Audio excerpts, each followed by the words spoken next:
मित्रों, आज हम जानेंगे कि सरकारी नौकरी का योग कैसे बनता है, कि आपकी कुंडली में सरकारी नौकरी मिलेगी या नहीं मिलेगी। आज ये सब जानेंगे।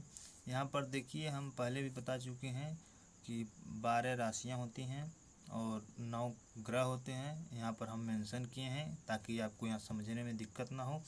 ये जो होते हैं हमारे केंद्र का घर है। ये वाला घर 1, 4, 7, 11, यहीं से हमारी नौकरी का योग बनता है। सरकारी नौकरी लगेगी कि नहीं लगेगी।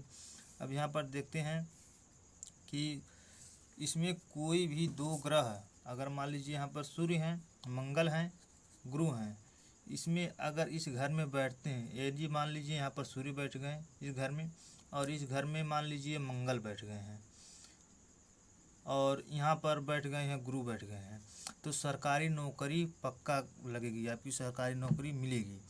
यहाँ पर सरकारी नौकरी का 100% योग बनेगा। अगर मान लीजिए 2 ही बैठ गए, या सूर्य देव हैं या मंगल देव, मान लीजिए यहाँ पर सूर्य देव हैं, यहाँ पर मंगल देव हैं, तब भी सरकारी नौकरी का योग बनेगा। और यदि मान लीजिए 1 नंबर, मान लीजिए यहाँ पर बैठ गए हैं सूर्य देव और 5वें नंबर पर मान लीजिए यहाँ पर आ गए हैं, तो ये सरकारी नौकरी का योग नहीं बनेगा, क्योंकि हम खाली केंद्र में होता है। केंद्र मतलब समझ रहे हैं कि केंद्र से केंद्र सरकार होती है, राज्य सरकार होती है, तो इन्हीं दोनों में सरकारी नौकरी का योग बनता है। तो या तो यहाँ बैठे यहाँ बैठे, अगर मान लीजिए हम यहाँ पर देख लें मंगल देव और गुरु बैठे हैं, यहाँ पर मंगल देव बैठ गए हैं और यहाँ पर बैठ गए हैं, मान लीजिए गुरु बैठे हैं और यहाँ पर सूर्य बैठे हैं। तो यदि इन तीनों यदि बैठे हैं, यहाँ पर ये वाला घर बताए हैं कि पत्नी का होता है घर, तो यदि यहाँ पर बैठे हैं तो आपका नौकरी लगेगा, लेकिन तो शादी के बाद नौकरी लगेगी यहाँ पर, अगर इस 7वें घर में बैठे हैं तो। और मान लीजिए यदि 5वां नंबर का घर, 5वां यानी 5वां, यहाँ पर देखिए सिंह यानी सूर्य देव हैं और यहाँ पर मान लीजिए मंगल हैं, तो मंगल यानी यहाँ पर वृषभ यहाँ पर बैठे हैं, यानी दूसरा वृषभ है। तो वृषभ है तो यहाँ पर कहीं भी केंद्र में कहीं भी रहें, लेकिन ये दोनों जरूर होना अति आवश्यक है, तभी सरकारी नौकरी का योग बनेगा। यदि मान लीजिए इस ग्रह में खाली बुध देव बैठे हैं, मान लीजिए यहाँ पर बुध देव बैठ गए हैं और यहाँ पर भी बुध देव बैठे हैं, दोनों बुध देव बैठे हैं, जैसे कि यहाँ पर देखते हैं मिथुन का बुध होगा, फिर कन्या का भी बुध हुआ, तो अगर दोनों में ही बुध देव बैठे हैं तो इसे भद्र योग बनता है। तो भद्र योग में भी सरकारी नौकरी का योग बनता है।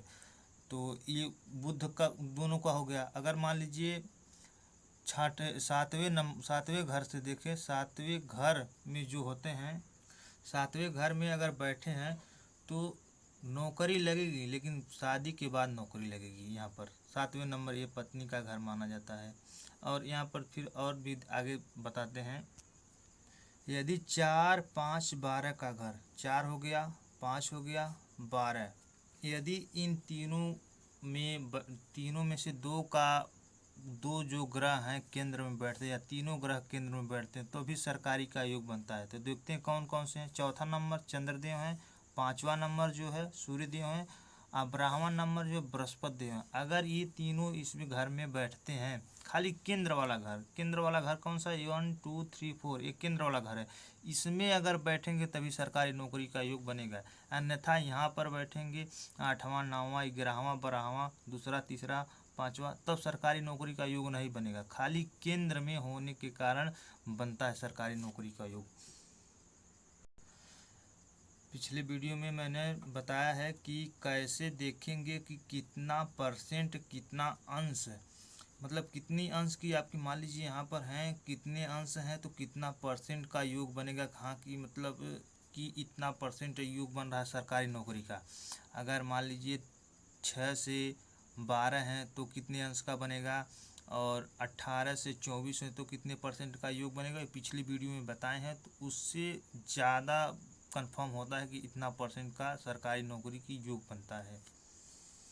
हमारे चैनल को सब्सक्राइब करें, लाइक करें, और व्हाट्सएप नंबर हम यहाँ पर लिख दे रहे हैं। अगर कोई भी आपको पूछना है, दिक्कत परेशानी हो, कुंडली में पूछना हो तो आप व्हाट्सएप नंबर लीजिए, 88191611। ये डिस्क्रिप्शन में भी हम दे दिए हैं नंबर, और थंबनेल पे भी लगाए हैं, तो आप यहाँ से नंबर लेकर हमारे व्हाट्सएप पे चैट करके अपनी कुंडली दिखवा सकते हैं।